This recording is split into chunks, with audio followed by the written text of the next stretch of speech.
Aqui, ó. Aparece aqui, ó.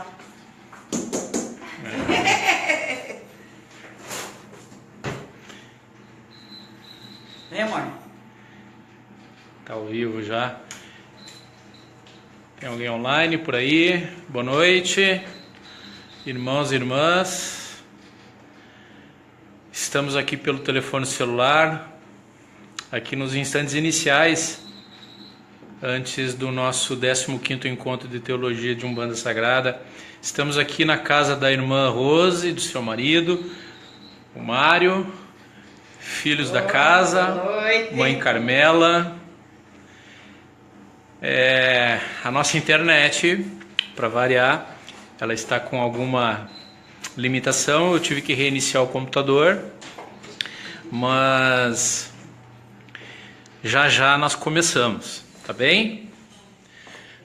Quem tiver online por aí, dá um olá.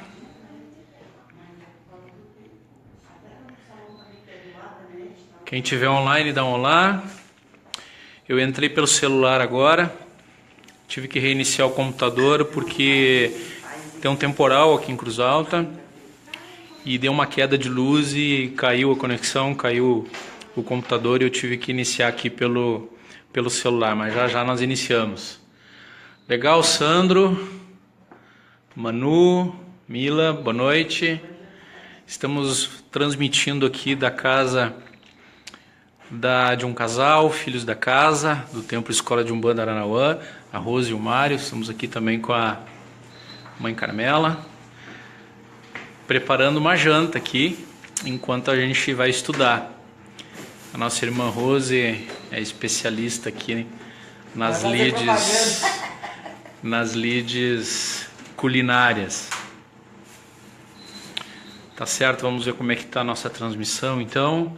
Estamos só com 2 irmãos na sala, já são 20 horas e 1 minuto, já estamos iniciando aqui.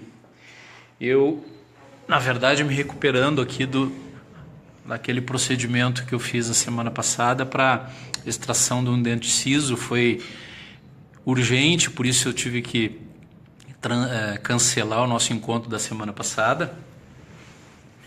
Eu senti uma forte dor de dente e fui ao dentista e ele disse que eu tinha que tirar naquele momento, sem demora, um dente ciso que estava prejudicando o outro.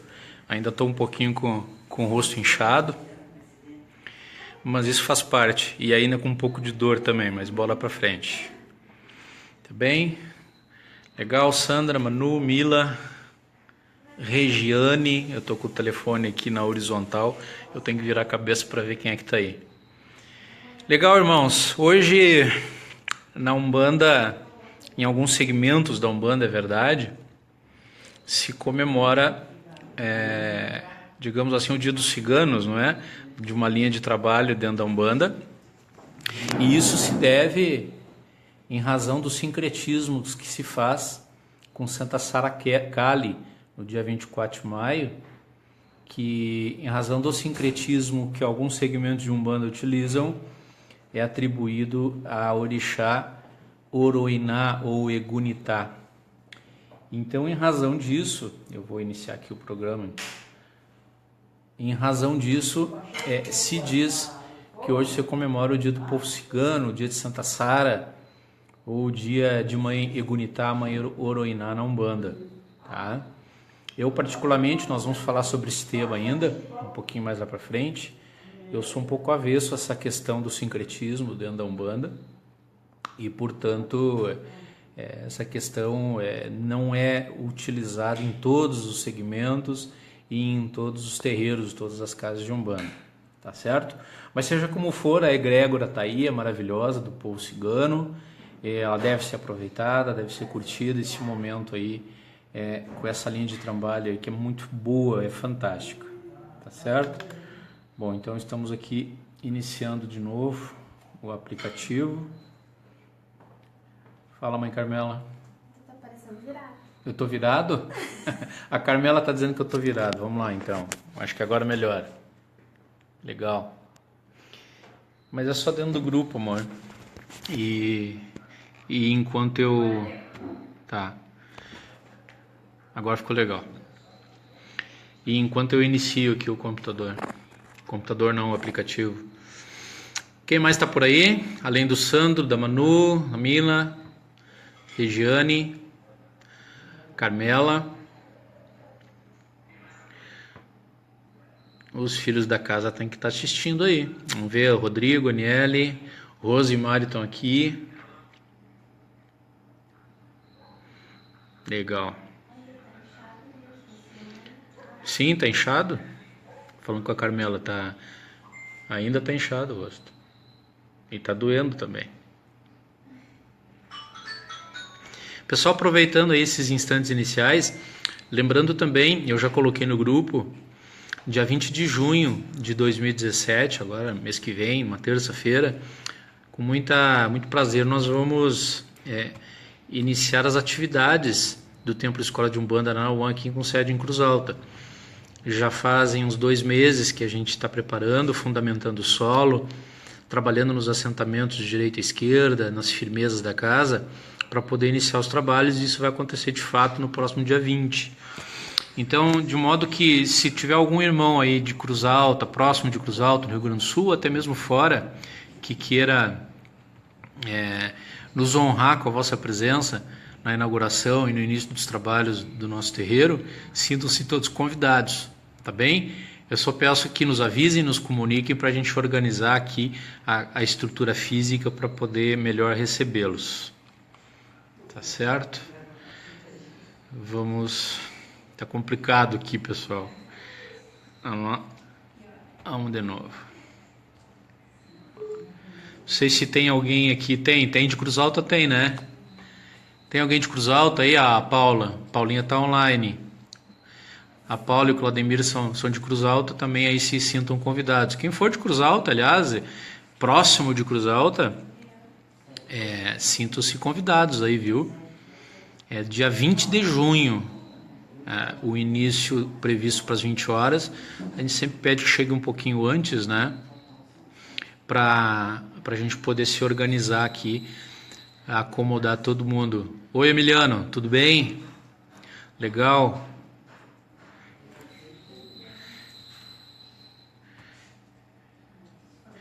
Caraca.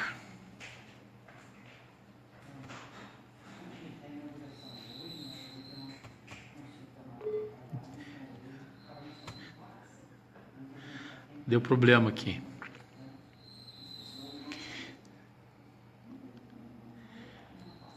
Mas não tem problema, não vamos se assustar. Eu estava com a aula... Legal, Emiliano. Joia. Estava pronto, estava na agulha aqui toda a formatação do programa. Deu um temporal, aliás, tá batendo água lá fora. E deu uma queda de luz e, ao que parece, eu perdi tudo. Tá, Mas, enfim, vamos conversar aqui pelo celular hoje. Oi, Anne, boa noite. Filha da casa, aí junto também com seu esposo, irmão Rodrigo. Todos bem-vindos. Hoje nós vamos conversar aqui pelo celular, então. Estou reiniciando de novo o computador pela segunda, terceira vez. No nosso último encontro, na verdade, o 14º... Oi, Rose. No nosso 14º, a gente... tratou do terceiro bloco do módulo de mediunidade, tá? E nós deixamos e postergamos para o último, que é hoje, o bloco onde nós trataremos de uma modalidade, de uma espécie de mediunidade muito específica, que tem uma relação muito estreita com a religião de Umbanda, que é a mediunidade de incorporação, tá? Que pena, Manu, legal. A nossa casa aí está aberta a todos os irmãos e irmãs, médiuns, simpatizantes, sacerdotes aí que queiram nos visitar. Na próxima, quem sabe. Então nós vamos trabalhar hoje, oi Carol, sobre mediunidade de incorporação. Como eu disse, a Umbanda é uma religião mediúnica por excelência, não é a única, é verdade. E, portanto, a mediunidade de incorporação, é uma espécie de transe mediúnico muito presente na nossa religião. É verdade que a mediunidade em incorporação ela não está presente na coroa de todos os médiuns. Nós já vimos nos encontros anteriores que todos somos médiuns, mas porém não detemos todos os tipos, que aliás são dezenas, né? O próprio Allan Kardec, na sua obra O Livro dos Médiuns, catalogou mais aí de 40 tipos de mediunidade. Então, boa noite, Bruno. Então, o que eu quero dizer com isso é que muitos médiuns, quando chegam na Umbanda e ficam um determinado tempo no desenvolvimento, às vezes se sentem frustrados pelo fato de que já estão desenvolvendo há algum tempo, estão na corrente, participam das reuniões de educação mediúnica, das engiras de atendimento público, e ainda assim não conseguem incorporar. E se sentem frustrados e muitas vezes preteridos em relação a outros membros da corrente, sendo que esse pensamento ele não deve estar presente. Tá? Eu explico. Como nós conversamos já anteriormente, existem outros tipos de mediunidade, outras funções dentro de um terreiro que são tão relevantes para a Umbanda quanto o da incorporação. Né? Nós temos médiuns videntes, nós temos médiuns clarividentes, clareaudientes, médiuns psicógrafos, né? Nós temos os irmãos que tocam atabaque, os nossos curimbeiros, os ogãs, temos também os médiuns que atendem no auxílio aos guias espirituais. Então, enfim, a Umbanda tem lugar para todos e por isso que se diz que ela é universalista. Boa noite, Ju. Certo, meus irmãos? Então, o que eu quero dizer com isso é que os médiuns, os mais novos principalmente, eles não devem se sentir frustrados, tristes e preteridos pelo fato de demorar um pouco mais, talvez, para desenvolver essa mediunidade de incorporação, que é o carro-chefe, é verdade, dentro da nossa religião de Umbanda, mas nem todos a detêm. Muitos já me perguntaram se é possível trabalhar na Umbanda sem ser médio de incorporação. E eu vou um pouquinho mais adiante. É possível ser um dirigente, é possível ser um sacerdote de Umbanda sem ter essa mediunidade, esse tipo de mediunidade de incorporação? Essa é uma questão bastante controversa. Tá? Na minha opinião, é possível. Tá? É possível, desde que haja uma educação mediúnica da corrente e desde que a casa esteja adaptada a essa realidade. Mãe Carmela, tu podia vir aqui comigo participar, né, dar a tua opinião, vamos fazer uma live conjunta aqui. Vem aqui, por favor. Então, é possível, respeitadas as particularidades de cada casa, que o dirigente ele não tem exatamente a mediunidade de incorporação e isso não o impede, senta aqui do meu lado, e isso não o impede de conduzir os trabalhos de um terreiro, tá bom? Para quem ainda não viu, essa é a Carmela. Oi. Que eu sempre falo nela, mas ela está por trás das câmeras, tá?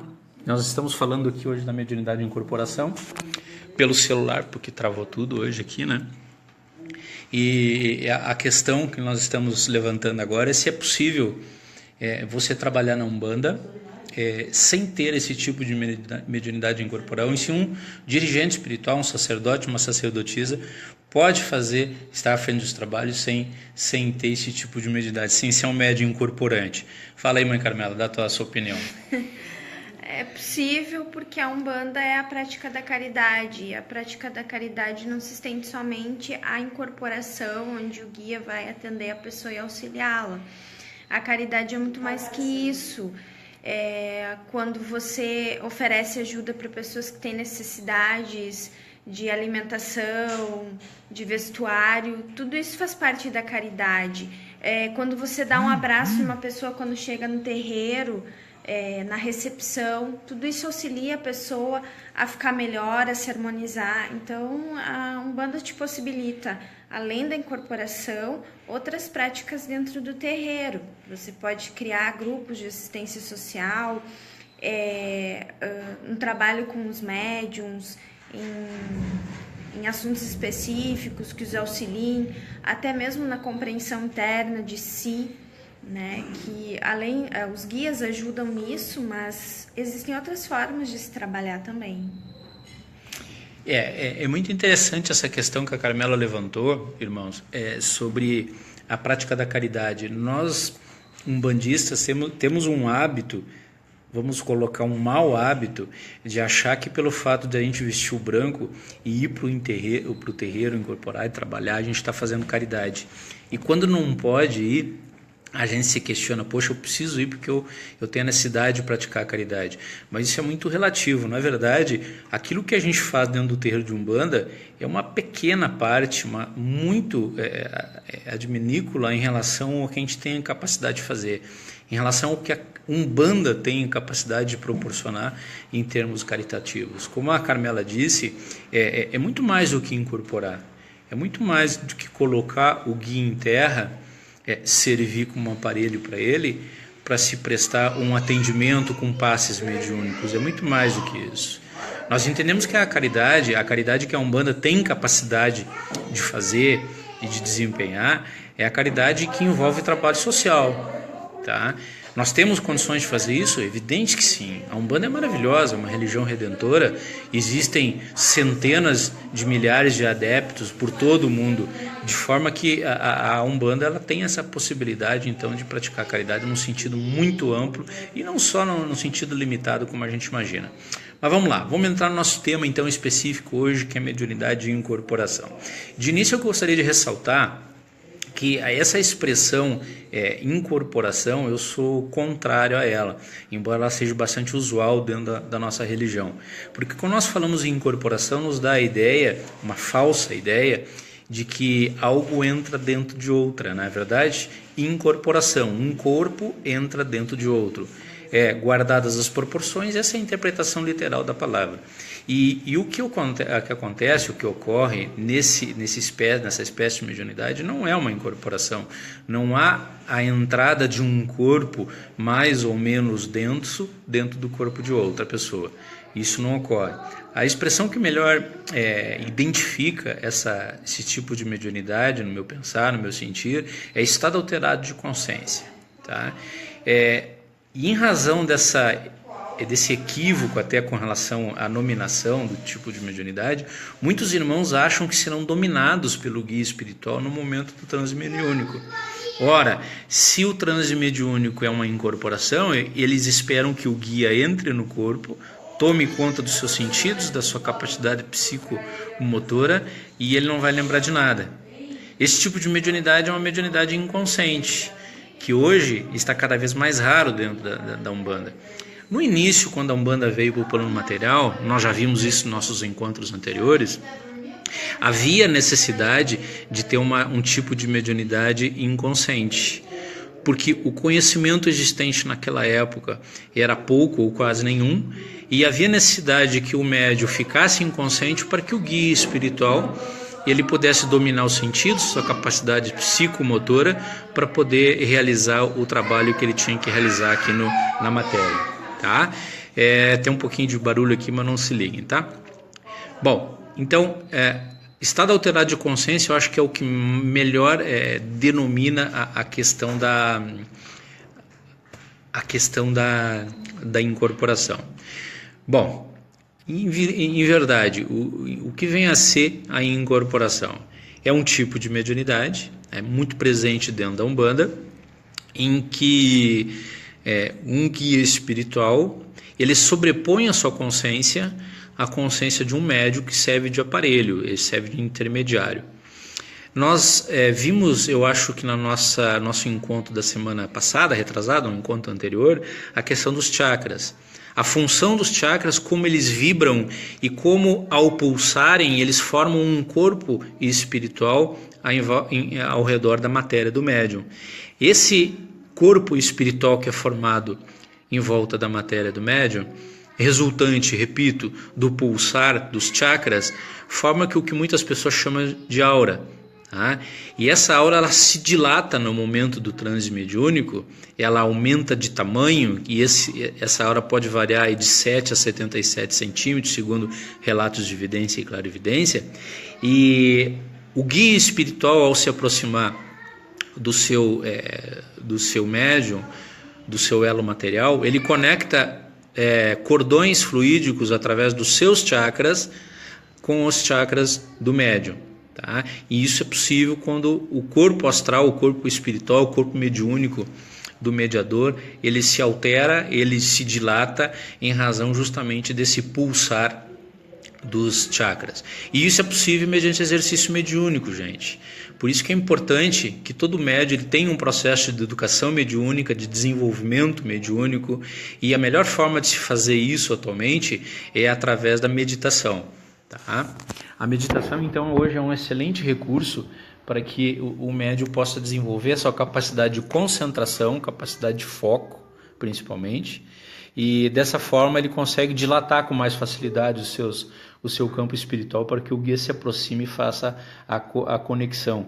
É o que nós chamamos de acoplamento áurico, ou seja, o guia se aproxima já com o corpo espiritual do médium dilatado, expandido, e acopla os seus chakras através de cordões fluídicos com os chakras do médium, do mediador. Boa noite, Marcelo. Boa noite, Marlene de Souza Vargas. Sejam todos bem-vindos. Estamos aí em 9 irmãos na sala, fazendo hoje a nossa live, a nossa transmissão aqui pela internet, pelo telefone, melhor dizendo, internet sempre é, porque simplesmente deu um raio aqui em Cruz Alta e apagou tudo. Apagou tudo. Então, para a semana que vem eu vou ter que refazer toda aqui a nossa programação. Mas, enfim. Adriano, eu posso incorporar, eu tenho a capacidade de incorporar. Se você tiver esse tipo de mediunidade presente na tua estrutura espiritual, na tua estrutura material, sim. A questão de tempo, que muitos questionam a gente, a minha, a Carmela, poxa, mas eu já estou na corrente há 2 anos e eu ainda não consegui incorporar, ao passo que aquela irmã que chegou há 6 meses já está incorporando e dando atendimento. Isso é possível? Sim. É possível porque depende muito da estrutura espiritual de cada médium, depende muito da forma como ele trata a si, e eu estou falando de preceitos. Nós sabemos que hoje o médium Umbanda ele precisa muito cuidar de si, do seu pensamento, dos seus atos, das suas ações. Ele precisa firmar sua direita, firmar sua esquerda, tomar seus banhos de defesa e ter todo um preparo psico preparatório para a realização do trabalho mediúnico. De forma que o médium relaxado, o médium que não cuida dos seus preceitos, não faz banho de defesa, não faz o que tem que fazer, conforme nós já vimos no capítulo atinente aos preceitos, ele vai ter sim maior dificuldade para desenvolver esse tipo de incorporação, caso essa espécie aí de estado alterado de consciência esteja presente na sua vida mediúnica. Tá? Algo que também é muito recorrente dentro da Umbanda em relação aos médios é o fato de que a dúvida em relação se a determinada manifestação é do guia, ou seja, é do espírito, ou se é do próprio médium. Eu nunca sei se quem está se manifestando é o guia ou sou eu. Na verdade, é ambos. Eu sempre digo que toda manifestação mediúnica tem uma parcela de animismo. E nós vamos ter que entrar agora, para facilitar a compreensão, numa questão também bastante sensível, nevrálgica dentro da Umbanda, que é a questão relativa a animismo e mistificação, que são 2 fenômenos que estão presentes sempre, ou podem estar presentes sempre nesse tipo de mediunidade, que é a mediunidade de incorporação. O animismo é um fenômeno que ocorre na incorporação ou no estado alterado de consciência, em que o médium ele dá de si também, ou seja, por vezes ele pode passar à frente do guia de forma inconsciente ou de forma não proposital, e de forma que, quando isso acontece, ele manifesta a sua opinião. O médium também está presente ali. E, diferentemente do animismo, a mistificação é um fenômeno também presente na incorporação, em que o médium faz isso, ou seja, passa à frente do guia de forma dolosa, de forma intencional, com a forma de ludibriar alguém e enganar. Tá? Então vejam que, apesar de muito parecidos esses 2 fenômenos, eles se confundem. E repetindo, o animismo então é o fenômeno pelo qual o médium, com a sua consciência, com o seu corpo, com o seu mental, ele passa à frente do médium, do guia espiritual, manifestando as suas opiniões, os seus atos, as suas palavras. E ao passo de forma inconsciente, de forma não proposital. Isso pode acontecer até quando o médium acha que está incorporado pelo caboclo, pelo preto velho, pelo cigano, pelo baiano, e na verdade ele não está. Tá? E ele está manifestando um arquétipo, está manifestando um personagem. Mas isso não acontece de modo proposital. Não há uma intenção de lesar alguém, de enganar alguém. Eu digo isso porque no nosso entender, no nosso pensar, toda manifestação mediúnica de incorporação, ela traz em si um certo grau de animismo, ou seja, o médium não sai do corpo, o médium continua presente naquela situação ali. Muitos médiuns novos, principalmente, acham que o guia, quando chega, ele tem que ficar desacordado, a manifestação passa a ser toda mecânica, ou seja, ele não vai sentir mais a sua mão, o seu braço, e tudo vai se movimentar automaticamente, a sua boca vai falar sozinha. E isso, na verdade, para aqueles médiuns mais experientes, a gente sabe que isso não acontece.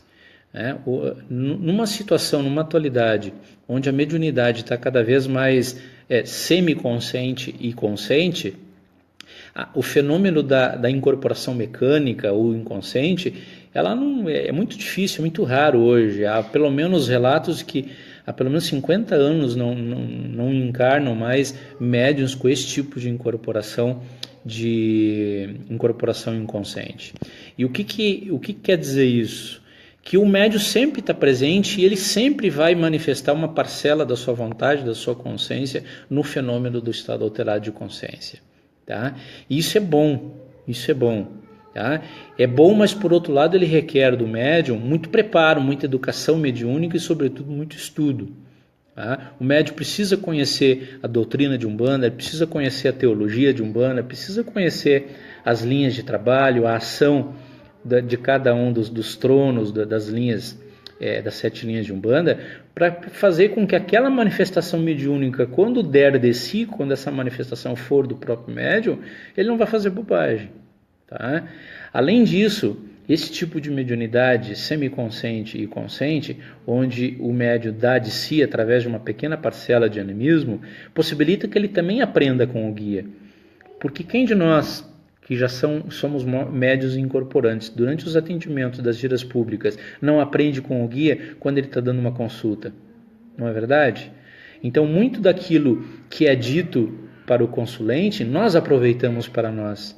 Porque nós somos seres humanos, temos os mesmos problemas semelhantes daquele que vem nos procurar ajuda. Então nós também aproveitamos isso. E isso não vai ser possível se nós estivermos inconscientes, não é verdade? Então é preciso que o médium esteja ali, esteja ciente. Ele pode, ao final do fenômeno, ele não lembrar de tudo. E os guias têm essa capacidade de deixar no nosso mental algumas informações que são necessárias para o nosso aprendizado. Às vezes, durante os trabalhos, ao final deles, a gente lembra pouco. Muito pouco, né? E passado alguns dias, às vezes semanas, vem à mente algum acontecimento que ocorreu durante um atendimento. E o guia faz isso, permite que a gente se lembre dessa informação, porque essa informação é útil de alguma forma para nós mesmos ou para nós ajudarmos outra pessoa que está passando por uma situação semelhante. Então, isso é uma questão bastante interessante quando se fala no mecanismo da incorporação, na questão da mediunidade de incorporação consciente, semiconsciente e nos fenômenos também do animismo e da mistificação. Tá bem? Aí vamos ver quem é que está presente. Tá um silêncio danado aqui. Trocar de mão. Tá certo, gente? Bom, então nós já vimos que existem vários tipos de mediunidade, que uma das principais espécies é a mediunidade de incorporação, que na verdade, segundo a minha opinião, não diz respeito a um tipo. Quem é que botou uma carinha feia aí? Alguém não está contente?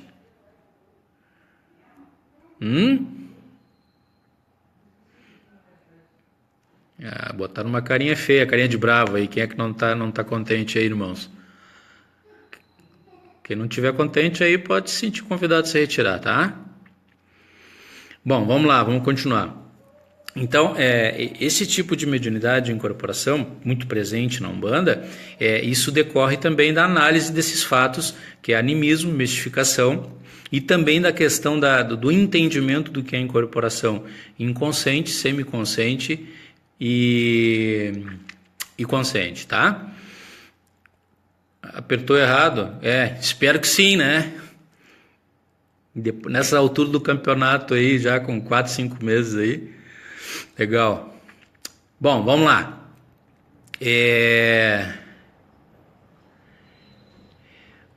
Opa, irmão Marcelo, Da onde que tu é, Marcelo? Argentina, Uruguai, Paraguai? Diz aí pra nós.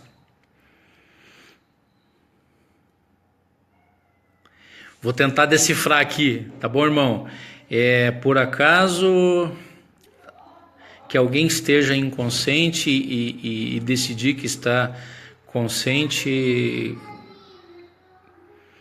tenta portuguesar, por favor, aí, que o meu espanhol aí faz tempo que eu não exercito ele. Aliás, eu já falei um pouquinho melhor de espanhol, tá? Eu fiz doutorado em Buenos Aires, na Argentina, e naquela ocasião a gente até sonhava e pensava em espanhol, mas isso faz muito tempo, é num passado muito remoto, tá? Mas vamos lá, Marcelo, diz aí primeiro de onde que tu é e tenta explicar melhor aí, tenta escrever um pouquinho numa linguagem mais inteligível para mim que sou burrinho aqui no espanhol, tá? Legal. Mãe Carmela, tu consegue entender ali? Não. Desculpa, irmão. Desculpa.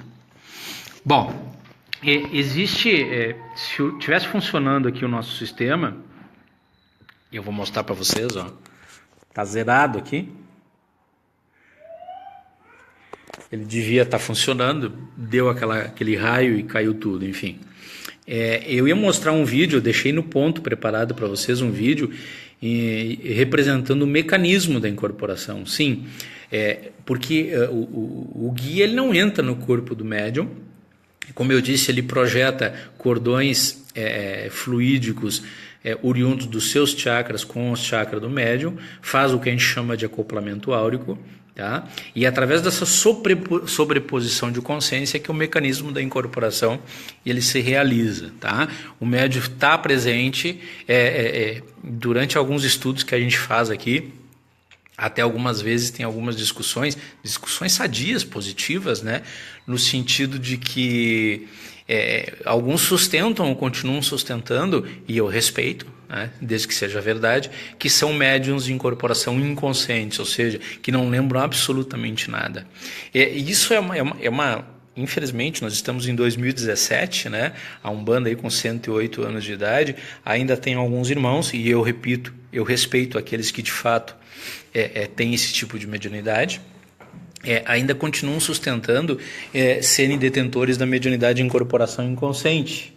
Tá? Talvez para darem maior credibilidade, não sei, a sua manifestação mediúnica. Bruno, a prática da meditação é a principal ferramenta do desenvolvimento mediúnico. Perfeito, é o que eu falei antes. É fundamental hoje em dia a meditação para a prática mediúnica. Inclusive alguém que está, eu acho que inovando nesse sentido aqui no Brasil é o pai Alexandre Comino. Ele, inclusive, acho que abriu uma turma presencial lá no Colégio Pena Branca, me corrijam se estiver errado, quem é de São Paulo, num curso preparatório de desenvolvimento de meditação, mas voltado especificamente para a questão da mediunidade de Umbanda. Isso é muito importante, e pai Alexandre Comino ele já vem trazendo essa novidade há algum tempo. Quem já fez o curso de teologia com ele e outras versões sabe que ele já vem dizendo isso há bastante tempo, da importância da meditação dentro do desenvolvimento mediúnico. Vamos trocar de mão de novo aqui. Bom, existe uma questão interessante que se fala dentro da Umbanda no que diz respeito à mediunidade, que é o chamado café com leite, para representar e ilustrar bem o que é a prática da incorporação. O café com leite, quando todos nós brasileiros gostamos e sabemos, né, como é que funciona o café com leite, onde está presente dois elementos, né, o café e o leite. Uns gostam de mais café, outros de mais leite, outros de meio a meio, e isso representa um gosto pessoal de cada um. Guardadas as proporções, o fenômeno da incorporação é quase que um café com leite, porque vamos imaginar que o café seja o médium de Umbanda e o leite seja o guia espiritual. Os dois estão presentes e formam juntos um único elemento. É interessante isso, né? Então, o médium não sai do corpo, o médium está presente conscientemente, ele pode não lembrar ao final, e isso diz respeito ao tipo de mediunidade e incorporação que ele tiver, mas ele sempre vai estar ali. Ok, irmãos? Vamos falar um pouquinho com a mãe Carmela aí. Vai lá, mãe Carmela, fala um pouquinho da tua experiência, como é que tu começou aí a tua jornada caminhando na incorporação? Como é que foram as tuas experiências aí? Vai lá, mãe. A incorporação, na verdade, é um pouquinho particular de cada pessoa e o quanto a pessoa está disposta ou não a esvaziar o seu copo e deixar que as coisas fluam, porque o que mais atrapalha o médium de incorporação é o seu pensar. Então, quanto mais você influencia nesse processo, mais difícil se torna a incorporação.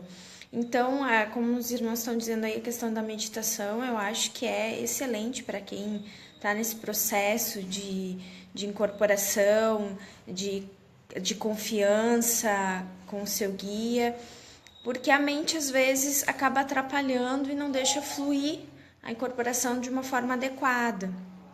Então, quando você está vivendo novo, você tem que esvaziar a sua mente e tentar aproveitar da melhor forma possível a questão da incorporação e ter confiança. Incorporação é confiança, é você... Entrega e confiança. É você dividir a sua mente com um outro ser, né? Através da incorporação, e você deixar fluir aquelas ideias que na verdade não são suas, são do seu guia, e ele tenta transmitir através da sua fala, através dos seus pensamentos, né? Então a meditação é importantíssima. Quanto mais se faz, melhor é, porque você aprende a parar de pensar, né? Você aprende a deixar fluir de uma forma normal, de uma forma mais tranquila, do que se você ficar o tempo inteiro pensando, eu estou incorporado, agora o guia está se mexendo, o guia vai levantar o braço, o guia não vai levantar. Pensou, já desconecta, né? Então, assim, quando você sente a vibração, deixa fluir, não pensa no que o guia vai fazer, se o guia vai dar 3 pulinhos, se o guia vai levantar as mãos, se o guia vai abrir a boca. Deixa a coisa acontecer de uma forma natural e, assim, seguir um pouco mais a confiança, a entrega, porque o que mais atrapalha na questão da incorporação é o médium, né? O médium é a ponte que liga o guia até a pessoa que vai ser atendida. Então, a gente é o elo que liga eles ao material. Então, é importante que a gente saiba a nossa responsabilidade e, assim, é questão de tempo. Cada um tem seu tempo, cada um tem a sua fórmula particular.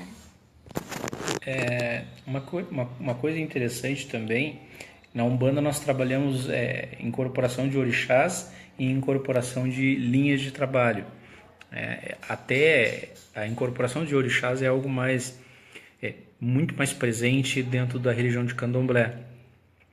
Embora na Umbanda também, pelo menos na Umbanda Sagrada, exista muito a incorporação de orixá. Existe diferença, perguntam, né? Existe diferença, afinal, entre a incorporação de orixá e a incorporação de um guia espiritual, de uma determinada linha de trabalho? Sim, para mim sim. A incorporação de orixá, ela é muito mais visceral. É uma energia, ela que vem do nosso interior, e a partir dessa manifestação interior, de dentro para fora, o orixá se manifesta.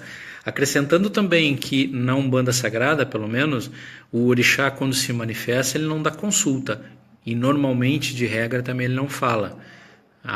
Ele faz a sua dança ritualística, deixa o seu axé, limpa o que tiver que limpar, recolhe o que tiver que recolher, e ele sobe, tá? Diferente dos guias de Umbanda, que eles dão consulta, eles dão passes e fazem seu trabalho. Vamos ver aqui, o irmão aqui complementa. Deixa eu ver aqui a leitura. Bruno, acha a prática da meditação, eu já li. Importante essa questão da meditação, diz o Sandro Machado. Como sou médium novo, quem está há 2 meses na corrente da nossa tenda aqui em Caxias... Legal, irmão, tu é de Caxias? Tem um irmão sacerdote aí, Ariel Ribeiro aí de Caxias, irmãozão aí, se precisar de alguma coisa aí, fala com ele. Continua o irmão Sandro aqui dizendo que ele está 2 meses na corrente da nossa tenda aqui em Caxias e recém começou a incorporar. Aprendi hoje sobre meditação. Legal. Começarei a praticar. Obrigado, irmão. Legal, irmão. A gente está aqui para isso. É fundamental, viu? Existem algo que é importante acrescentar. Existem vários tipos de meditação também. Existem técnicas de meditação guiadas. Hoje, o próprio YouTube, se você for procurar, se os irmãos forem procurar, existem inúmeros vídeos com técnicas de meditação guiada, onde você coloca, tocar, você fica ouvindo e você acompanha tudo que aquele que está conduzindo a meditação vai te guiando. É bem interessante para começar. Existem técnicas de meditação também mais avançadas, aí que depende um pouquinho mais de conhecimento, mais estudo. Mas seja como for, a meditação é fundamental. Tá? Vamos ver aqui mais algum comentário. Legal, lembrei de ti agora, Sandro, chegou até a mim através do irmão Ariel, legal, é um baita irmãozão aí, transmite para ele aí o nosso abraço fraterno, tá bem? Ju tá dizendo, Adriano, sei que o orixá não fala, mas presenciei uma situação que o pai de santo deu uma autorização para que ele falasse e ele falou, pode acontecer isso? Você quer que eu minta? Segundo a doutrina que eu sigo, não é possível, tá? Primeiro porque o orixá que se manifesta na Umbanda, ele é um ser natural, ele não é um espírito humano, tá? Não é que ele não saiba falar, que ele não saiba se expressar, tá? Só que não há essa necessidade, é tudo a nível mental. Eu já ouvi relatos, Ju, de manifestações mediúnicas de orixás em que ele não falou propriamente dito. Tá? Ele gesticulou como se fosse sim, não, tá? Nesse sentido. Eu volto a dizer, não é que eles não saibam falar, é só que o grau de atuação de um orixá na nossa vida, pelo menos nas suas manifestações dentro da Umbanda, é a nível mental. Ele não é um espírito humano, eu repito, é um ser natural.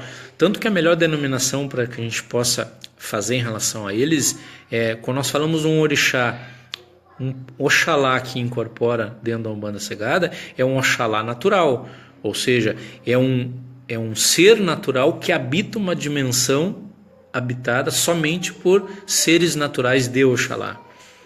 É evidente que nós não vamos incorporar o Oxalá maior. Então, assim, essa questão que tu traz à tona aí, isso vai muito da casa, vai muito da doutrina que é praticada dentro do terreiro, entendeu? Eu não quero ofender ninguém, mas assim, pelo menos na doutrina que a gente segue, que a gente lê e estuda aqui, isso não é que não seja possível, até possível mas não há necessidade, é muito difícil isso. Diz aí, Carmela, o que tu acha a respeito do orixá aí falar? Tá te enxergando? Tô me enxergando. Tá. Tô meio... na verdade, seria difícil, não é impossível que o orixá falasse, mas seria difícil. Até porque a forma de incorporação do orixá é diferente do guia. A incorporação do orixá é de dentro para fora, enquanto a do guia é do externo para o interno.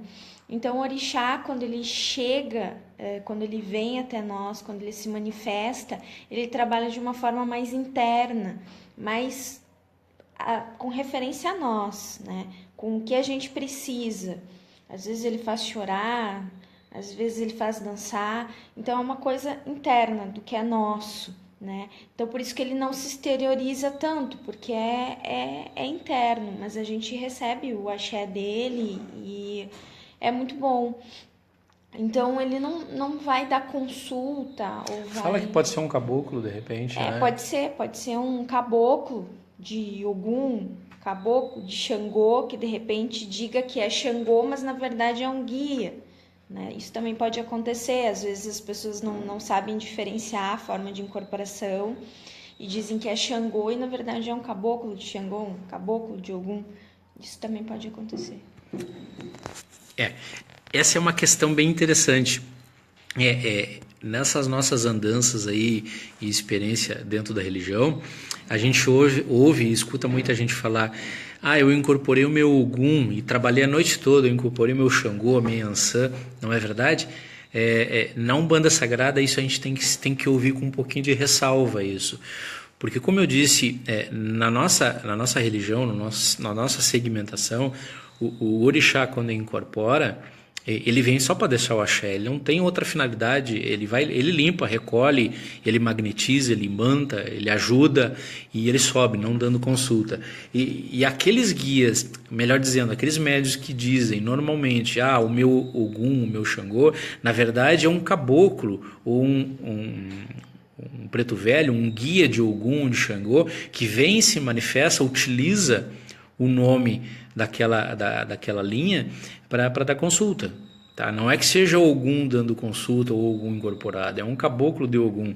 Lembrando, o próprio pai Zélio Fernandino de Moraes, ele trabalhava com Orixá Malê. Vejam, o nome que ele deu ao se apresentar era Orixá Malê, mas ele era um caboclo. Então é isso que eu quero dizer, porque às vezes utilizam o nome daquela linha, daquela vibração, daquela energia e em verdade não é um orixá e sim é um caboclo. E de repente, Maju, de repente é isso que pode ter acontecido, tá? Eu não conheço o contexto em que aconteceu essa experiência aí que você teve, tu presenciou, tu disse, né? Que o pai de santo deu autorização para que ele falasse. É muito provável que essa manifestação a que tu te referes tenha sido a manifestação de um caboclo do orixá. E alguns caboclos utilizam, evidentemente com a permissão, o nome do orixá regente. Tá? Legal, Sandro, muito grato pelo que o irmão Ariel me instruiu até agora e a mim. Valeu, mano. Em que situação então o médium, pergunta o Sandro, em que situação então o médium recebe um orixá? Somente pelo axé mesmo? Irmão, não é somente, isso é muito. A incorporação de orixá não deve, pelo menos, ser algo corriqueiro dentro do terreiro. Tá?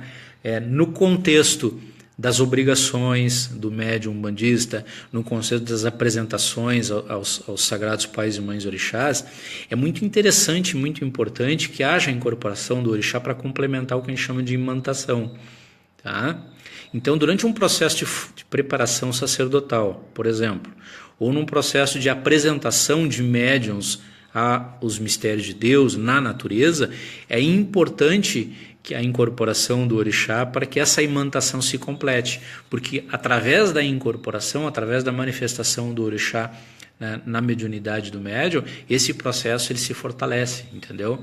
Então não deve ser algo corriqueiro, algo comum dentro do terreiro de Umbanda. É uma situação bem importante em que o orixá incorpora e deixa o seu axé aí, faz o trabalho que tiver que falar. E lembrando, gente, que a gente não incorpora não apenas orixá, não apenas guia, nós podemos incorporar também seres encantados, não é verdade? Lembrando que nós vamos falar ainda mais lá para frente, nas linhas de trabalho, por exemplo, as crianças espirituais, tanto as de direita quanto as de esquerda, né? Os chamados herês, os chamados Exus mirins, pombagiras mirins, são seres encantados. O que eu quero dizer com isso? Que não são espíritos humanos, são seres que habitam dimensões encantadas de determinado orixá. A Carmela tem uma experiência legal para falar sobre isso, porque ela trabalha com uma classe de encantados que são as sereias. Ela pode dar um feedback interessante sobre como é que funciona a questão da incorporação aí de ser encantado. Então vejam a amplitude que nós temos dentro da Umbanda, por isso que ela é uma religião apaixonante, maravilhosa, não é verdade? Nós incorporamos, nós trabalhamos com os nossos pais e mães, com os nossos mestres pessoais, através das linhas de trabalho, com os nossos pais e mães orixás naturais, quando nós podemos incorporá-los, e também com seres encantados. Fala aí um pouquinho, mãe. Segura o telefone. Tá.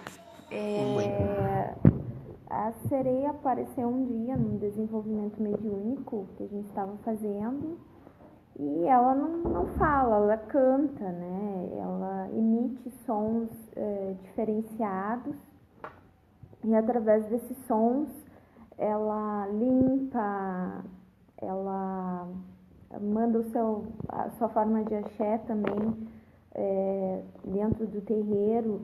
Então é uma forma diferente de incorporação, onde a manifestação também é um pouquinho diferente. E é uma forma bem legal, assim, de experiência, porque ao contrário do guia, elas têm uma forma particular de se manifestar. Você pode sentir a vibração de uma sereia, por exemplo, uma vibração de mãe Iemanjá, né? A gente costuma fazer, às vezes, vibrações de orixás, vibrações específicas no desenvolvimento mediúnico, até para auxiliar o médium nesse entendimento da diferença entre incorporar um orixá e incorporar um guia, né? Porque a gente precisa trabalhar o interior do médium, né? O médium também precisa ser auxiliado, o médium também precisa ser amparado. Então, a gente se utiliza dessas ferramentas para poder ajudar o médium no seu caminho pessoal, porque a Umbanda é isso, a Umbanda não é só a prática da caridade às pessoas, mas é a prática da caridade para si mesmo, né? Como eu vou ajudar o outro se eu não consigo me ajudar a mim mesmo? Não faz sentido, né? Então, tem que ajudar primeiro.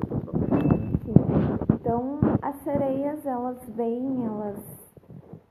é muito bonito, né? Se você fosse pedir para mim cantar, eu não saberia cantar o que ela canta.